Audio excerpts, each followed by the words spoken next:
Bonjour les amis.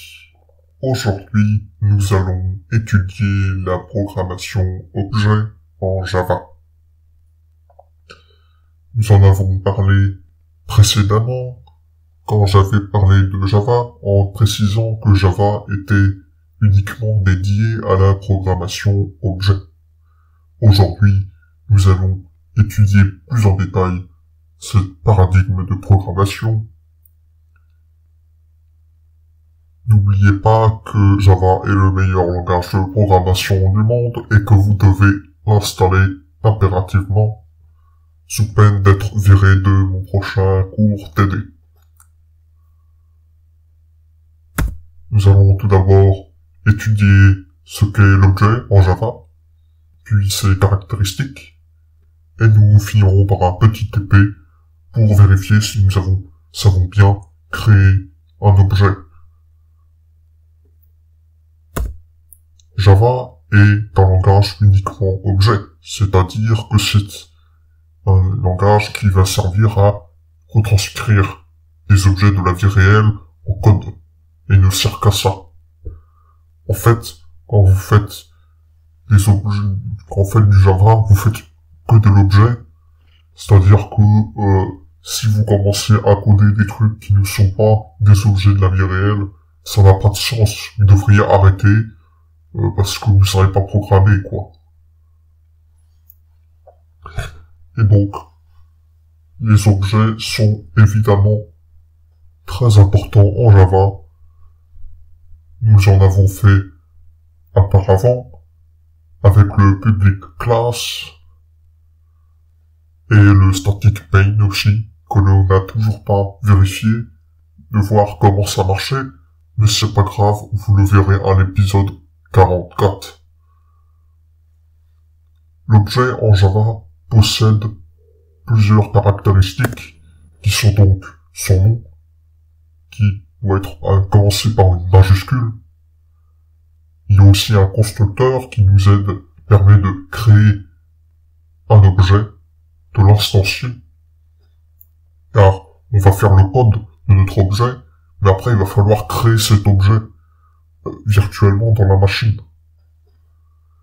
Nous avons aussi des méthodes qui sont donc des fonctions propres à l'objet, comme par exemple, si vous codez l'objet arme, vous aurez la méthode tirer ou recharger qui vous permettra de vider le chargeur ou de le recharger.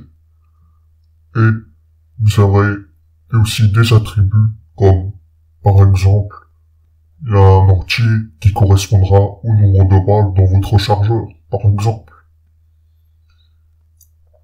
La programmation objet est très simple, et nous allons tout de suite faire un petit TP pour voir si on sait bien faire programmation objet. Le TP est très simple, on va créer une table. Je vous retrouve dès que j'aurai ouvert le terminal Linux avec iMac. Oh, bonjour les amis, vous pouvez voir que je suis sur le terminal Linux et nous allons sans plus tarder commencer à coder notre table. Tout d'abord, une table, ça commence par un pied. On va donc créer une classe pied qui aura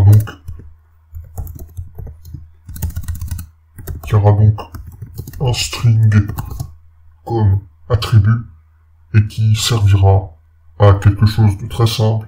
Ce sera juste dire le type bois. Voilà. Ensuite, on va faire public pied. On va prendre dedans un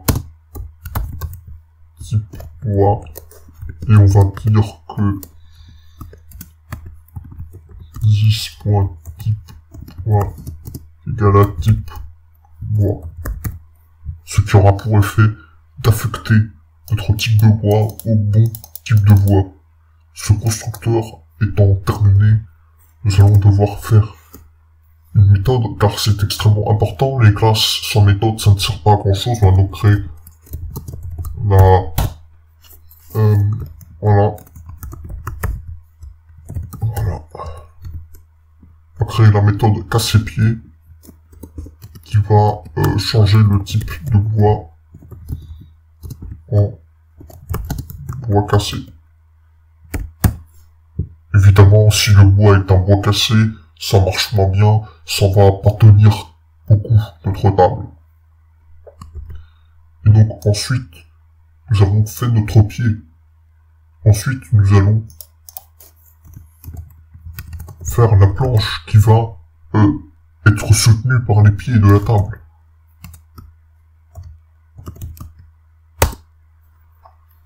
Comme d'habitude, nous allons faire aussi un petit public classe planche.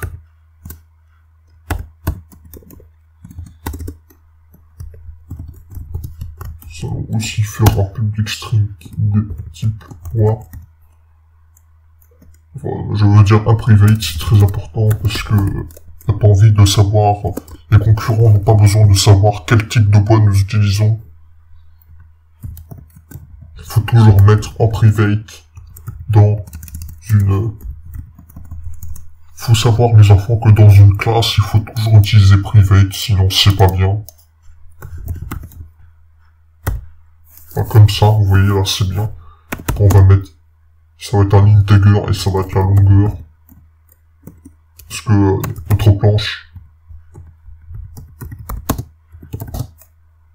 elle aura évidemment plusieurs choses très utiles. Alors aussi la largeur, parce que notre planche, eh ben, elle a une taille hein, quand même. Alors que les pieds, on s'en fout. La planche, c'est quand même un peu plus délicat. On va dire string type bois int longueur int largeur. Vous voyez donc que notre constructeur est en fait très simple. On va juste faire type bois égale type bois.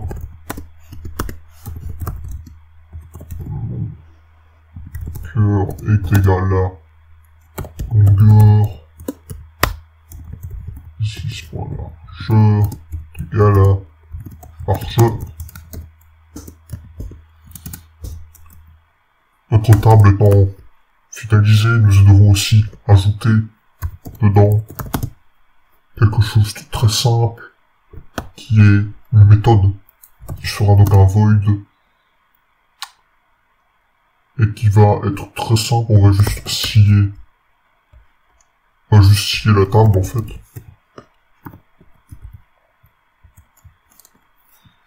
Que va faire la méthode scier table? C'est très simple. Comme toutes les tables, on va juste dire que la longueur c'est égal à la longueur divisé par 2. Pour s'assurer que tout va bien, on va aussi tout mettre en int. Et ensuite, on va faire la même chose avec la largeur. Parce que si on a envie de scier la table en deux, ça arrive des fois, moi je le fais. Des fois j'aime pas, les tables elles sont trop grandes, alors je les scie en deux, hein, parce que c'est mieux quand elles sont plus petites. Donc voilà, notre planche a été finalisée. Ensuite on va faire quelque chose de très simple, qui est donc... Et là qui est donc la table au final. On va faire une table. On va faire donc une table, une classe table.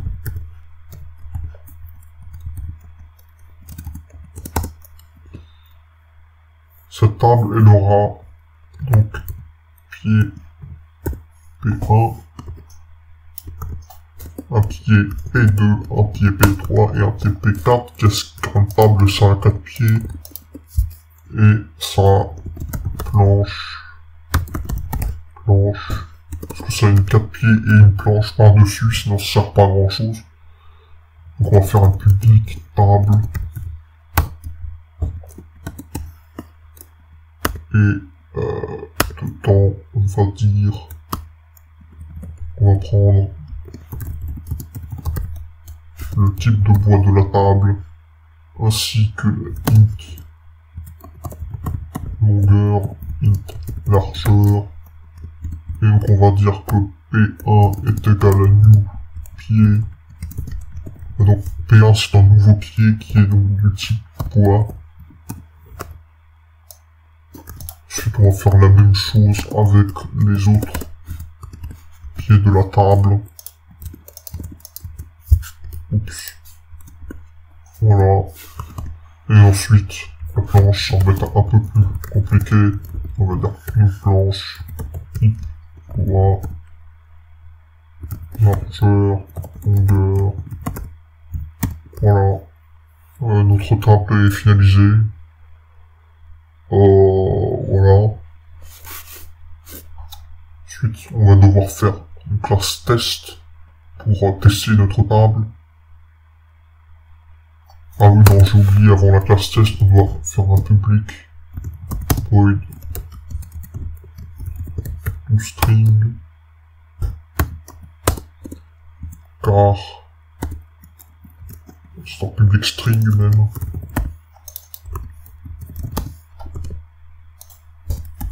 Car nous devons faire une méthode dans la table et on va donc renvoyer donc l'affichage de notre table. Il faut que je vérifie quelque chose avant de finir ce TP. Je reviens à vous tout de suite. Bonjour les amis. J'ai donc finalisé le string pour nous faire gagner un peu de temps. Nous allons ensuite finaliser notre table en créant une classe test qui va donc nous permettre de tester si notre table fonctionne bien. Dans le test, on va faire un public static void main. Un jour, je vous apprendrai comment le faire et à quoi il sert. Et vous inquiétez pas, c'est l'épisode 44. On doit être à l'épisode 18. Donc ça va, c'est bientôt.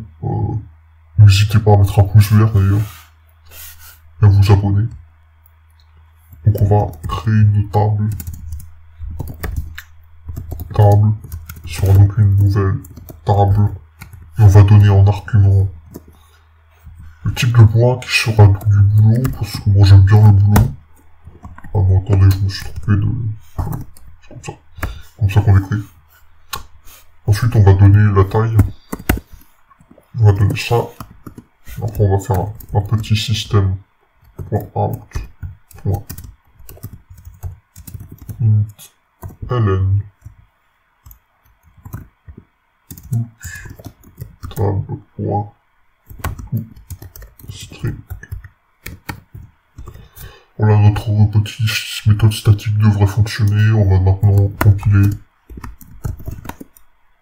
Et faire un petit Java test table.class. Si tout fonctionne bien, nous n'aurons pas de problème. Voilà, vous pouvez voir que notre table a bien été affichée, donc elle a bien été créée, on a bien les pieds.